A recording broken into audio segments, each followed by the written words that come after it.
খাদ্যশস্যের পরেই বাংলাদেশের মানুষের জীবনের সঙ্গে যে জিনিসটি অতি নিবিড়ভাবে জড়িয়ে আছে তা হলো এখানকার কুটির শিল্প। একসময়ে ঘর গৃহস্থালির নিত্য ব্যবহারের প্রায় সব পণ্যই এদেশের গ্রামের কুটিরে তৈরি হতো। আজও অনেক কিছুই হয়, এগুলো কুটির শিল্পের মাধ্যমে তৈরি হলেও শিল্পগুণ বিচারে এ ধরনের সামগ্রী লোকশিল্পের মধ্যে গণ্য। আমাদের দেশের বিভিন্ন লোকশিল্পের কতকগুলো একসময়ে এমন উচ্চমানের ছিল যে আজও আমরা সেসব জিনিসের কথা স্মরণ করে গর্ববোধ করি। প্রথমে বলতে হয় ঢাকাই মসলিনের কথা। ঢাকা শহরের অদূরে ডেমরা এলাকার তাঁতিদের এই অমূল্য সৃষ্টি এককালে দুনিয়া জুড়ে তুলেছিল প্রবল আলোড়ন। ঢাকার মসলিন তৎকালীন মোগল বাদশাদের বিলাসের বস্তু ছিল। মসলিন কাপড় এত সূক্ষ্ম সুতা দিয়ে বোনা হতো যে ছোট্ট একটি আংটির ভিতর দিয়ে অনায়াসে কয়েকশো গজ মসলিন কাপড় প্রবেশ করিয়ে দেয়া সম্ভব ছিল। শুধু কারিগরি দক্ষতায় নয়, এ ধরনের কাপড় বুনবার জন্য শিল্পী মন থাকাও প্রয়োজন।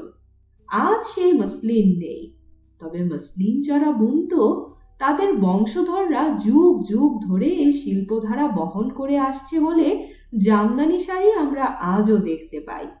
বর্তমান যুগে জামদানি শাড়ি দেশে বিদেশে শুধু পরিচিতই নয়, গর্বের বস্তু। এমনই আর একটি গ্রামীণ লোকশিল্প আজ লুপ্তপ্রায় হলেও কিছু কিছু নমুনা পাওয়া যায়। এটি হলো নকশিকাঁথা। একসময় বাংলাদেশের গ্রামে গ্রামে এই নকশিকাঁথা তৈরির রেওয়াজ ছিল।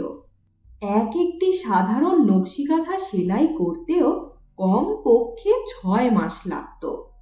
বর্ষাকালে যখন চারদিকে পানি থই থই করে, ঘর থেকে বাইরে বের হওয়া যায় না, এমন মৌসুমই ছিল নকশিকাঁথা সেলাইয়ের উপযুক্ত সময়। মেয়েরা সংসারের কাজ সাঙ্গ করে দুপুরের খাওয়া দাওয়া সেরে পাটি বিছিয়ে পানের বাটাটি পাশে নিয়ে পা মেলে বসতেন এই বিচিত্র নকশা তোলা কাঁথা সেলাই করতে। পড়শিরাও সুযোগ পেলে আসতো গল্প করতে। আপন পরিবেশ থেকেই মেয়েরা তাদের মনের মতো করে কাঁথা সেলাইয়ের অনুপ্রেরণা পেতেন। এমনই এক একটি কাঁথা সেলাই কত গল্প, কত হাসি, কত কান্নার মধ্যে দিয়ে শেষ হতো তা বলা যায় না।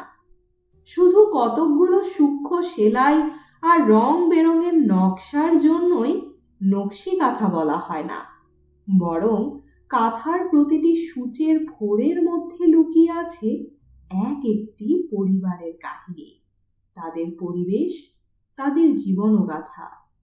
আমাদের দেশের লোকশিল্প বিভিন্ন রূপে ভিন্ন ভিন্ন অঞ্চলে প্রাধান্য পেয়েছে। তাঁত শিল্প বাংলাদেশের সব এলাকাতেই আছে, তবে ঢাকা, টাঙ্গাইল, শাহজাদপুর, কুমিল্লা, চট্টগ্রাম এলাকায় তাঁত শিল্পের মৌলিক বৈশিষ্ট্য দেখা যায়। জামদানি শাড়ির কথা আমরা আলোচনা করেছি। নারায়ণগঞ্জ জেলার নোয়াপাড়া গ্রামেই জামদানি কারিগরদের বসবাস। শতাব্দী কাল ধরে এই তাঁত শিল্প বিস্তার লাভ করেছে শীতলক্ষ্যা নদীর তীরবর্তী এলাকায়। বৈজ্ঞানিক বিশ্লেষণে দেখা যায় এই শীতলক্ষ্যা নদীর পানির বাষ্প থেকে যে আর্দ্রতার সৃষ্টি হয় তা জামদানি বোনার জন্য শুধু উপযোগী নয়, বরং এক অপরিহার্য বস্তু বলা চলে। ভৌগোলিক অবস্থান, আবহাওয়া এবং পরিস্থিতির জন্য শুধু অতীতের তাঁতিদের তাঁত শিল্পই নয়, বর্তমানের বড় বড় কাপড়ের কারখানাও শীতলক্ষ্যা নদীর তীরে গড়ে উঠেছে। কুমিল্লা, নোয়াখালী ও চট্টগ্রামে প্রস্তুত খাদি বা খদ্দরের সমাদর শুধু গ্রাম জীবনেই নয়, শহরের আধুনিক সমাজেও যথেষ্ট রয়েছে। খাদি কাপড়ের বিশেষত্ব হচ্ছে এর সবটাই হাতে প্রস্তুত। তুলা থেকে হাতে সুতা কাটা হয়। গ্রামবাসীরা অবসর সময়ে সুতা কাটে, এদের বলা হয় কাটুনি। গ্রামে বাড়ির আশেপাশে তুলার গাছ লাগানোর রীতি আছে। সেই গাছের তুলা দিয়ে সুতা কাটা ও হস্তচালিত তাঁতে এসব সুতায় যে কাপড় প্রস্তুত করা হয় সেই কাপড়ই প্রকৃত খাদি বা খদ্দর। স্বদেশী আন্দোলনের যুগে বিদেশি কাপড় বর্জন করে দেশি কাপড় ব্যবহারের যে আদর্শ প্রবর্তিত হয়েছিল তারই সাফল্যের স্বাক্ষর এই খাদি।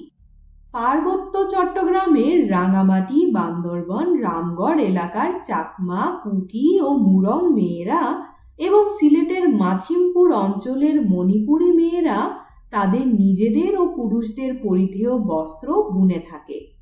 এই কাপড়গুলো সাধারণত মোটা ও টেকসই হয়। নকশা, রং ও বুনন কৌশল সবই তাদের নিজস্ব ঐতিহ্য অনুযায়ী হয়। বাংলাদেশের গ্রামে গ্রামে কাঁসা ও পিতলের বাসনপত্র এককালে বেশ প্রচলিত ছিল। আজও শত শত গ্রাম্য কারিগর তৈরি করে বিচিত্র ধরনের তৈজসপত্র। প্রথমে মাটির ছাঁচ করে তার মধ্যে ঢেলে দেয় গলিত কাঁসা। ধীরে ধীরে এ গলিত ধাতু ঠান্ডা হয়ে আসে।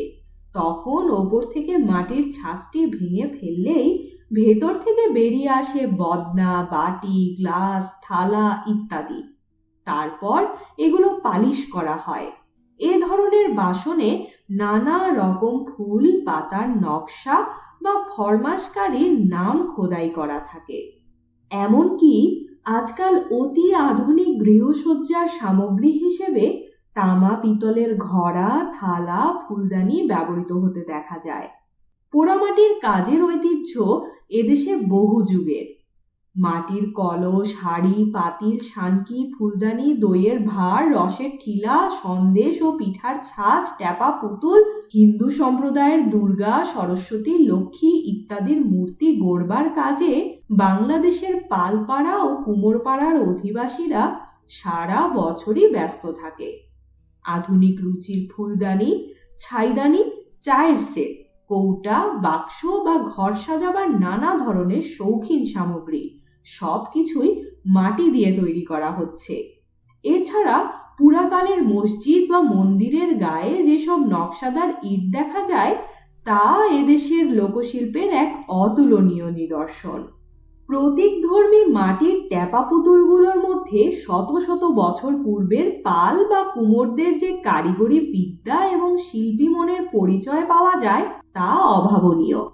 কাঠের কাজের খুব বেশি শিল্পগুণ আজকাল না দেখা গেলেও অতীতের কিছু কিছু নমুনা যা দেখতে পাওয়া যায় তা থেকে অনুমান করা যায় যে এদেশে একসময় গৃহ নির্মাণের কাজে কারুকার্যে ভূষিত কাঠের ব্যবহার ছিল। বিশেষ করে পুরাতন খাট, পালঙ্ক, খুঁটি, দরজা ইত্যাদির নমুনা আজও দেখা যায়। এ ধরনের কাজকে বলা হয় হাসিয়া। বরিশালের কাঠের নৌকার কাজও বেশ নিপুণতার দাবি রাখে। খুলনার মাদুর এবং সিলেটের শীতলপাটি সকলের কাছে পরিচিত। গ্রীষ্মকালে ব্যবহারে আরামদায়ক বলেই নয়, শীতলপাটির নকশা একটি মৌলিক বৈশিষ্ট্যের পরিচায়ক। অতীতে শীতলপাটের বহু দক্ষ কারিগর ছিল। এই শিল্পীদের দিয়ে এককালে ঢাকার নবাব পরিবার হাতির দাঁতের শীতলপাটি তৈরি করিয়েছিলেন। ঢাকার জাদুঘরে তা সংরক্ষিত আছে। এটি আমাদের লোকশিল্পের এক অতুলনীয় নিদর্শন। আমাদের গ্রামের ঘরে ঘরে যে শিকা, হাতপাখা, ফুলপিঠা তৈরি করা হয় তা মোটেই অবহেলার জিনিস নয়। এদের বিচিত্র নকশা, রং এবং কারিগরি সৌন্দর্যের যে নিদর্শন চোখে পড়ে তা শুধু আমাদের অতি আপন বস্তুই নয়, সৌন্দর্যের দিক দিয়েও এদের স্থান বহু উচ্চে। সাধারণ সামগ্রী হলেও যারা এগুলো তৈরি করেন তাদের সৌন্দর্য প্রিয়তার প্রকাশ ঘটে এসব জিনিসের মধ্য দিয়ে। শিকা গৃহস্থালের জিনিসপত্র ঝুলিয়ে রাখার জন্য তৈরি, এই কথা সকলেই জানে। শুধু শুধু প্রয়োজন মিটলেই মন ভরে না বলে সৌন্দর্য প্রিয় মানুষ নানা রকম নকশা জুড়ে দিয়ে তাকেও একটি বিশেষ শিল্প বস্তুতে পরিণত করেছে। আমাদের দেশে বাঁশ অপ্রতুল নয়। বাঁশের নানা রকম ব্যবহার ছাড়া আমাদের চলতেই পারে না। ছোটখাটো সামান্য হাতিয়ারের সাহায্যে আমাদের কারিগররা বাঁশ দিয়ে আজকাল আধুনিক রুচির নানা ব্যবহারিক সামগ্রী তৈরি করছে, যা শুধু আমাদের নিজেদের দেশেই নয়, বিদেশেও বহুল পরিমাণে ব্যবহৃত হচ্ছে। এছাড়া শোলা শিল্পের উৎকৃষ্ট সৃজনশীল নমুনাও দেখা যায় পুতুল, টোপর ইত্যাদির মধ্যে। কাপড়ের পুতুল তৈরি করা আমাদের দেশের মেয়েদের একটি সহজাত শিল্পগুণ। অনেকাংশে এসব পুতুল প্রতীকধর্মী। অবশ্য আজকাল বাস্তবধর্মী কাপড়ের পুতুল তৈরিও শুরু হয়েছে।